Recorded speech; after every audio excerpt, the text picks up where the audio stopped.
Okay, right. So, obviously the new Canterbury Monopoly board has come out recently. Yeah. How have sales here at Waterstones gone so far?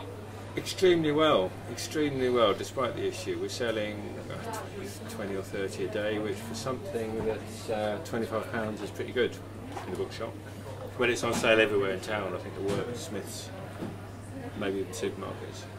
Now, what do you make of the fact that they've included Rochester Castle on the board instead of anything else? After my initial fury, I first described it as a pig in a poke when I saw it. Customers don't seem to mind. I think people in Canterbury are far more relaxed than I thought, and they're all coming and buying it, and they say, oh, I know about the Rochester Castle thing, isn't it silly?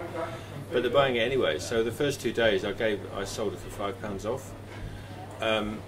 But we're not selling it at a discount anymore because we don't seem to need to. People are paying full price, they're perfectly relaxed with it, and they can get a new board if they want, if they contact the maker. People aren't really bothering with that, they're going to reprint it. What amazes me is the passion for having a Canterbury Monopoly. People don't mind the mistake, they just love the fact that they've got their own town on such an iconic game. And people are sending it all around the world to people who once lived here, people who've gone to university, who grew up here, so it's got a big sort of international element to it. And why do you think that Canterbury got chosen over other towns such as Tunbridge Wells for having their own Monopoly board?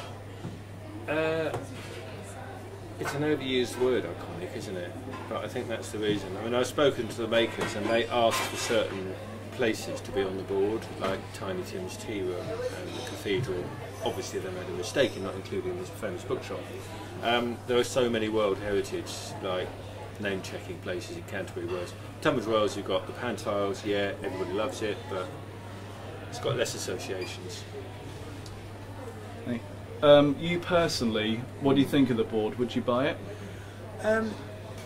Yes, I would, and the one thing I think about board games is, in the modern world when everyone's on a screen, isn't it great that people sit around still around a piece of cardboard and play a game? And that's been an amazing thing about board games of late. They're having a bit of a renaissance. There's all sorts of fantasy-linked games, like this sort of thing, Forbidden Desert, which you never used to see anywhere except in the specialist market. Board games are having a big renaissance. Great, stops you watching telly. And a final question, yeah. Do you think it'd make a good idea for a Christmas present? It will have a massive Christmas surge, so we're going to get through literally hundreds of it.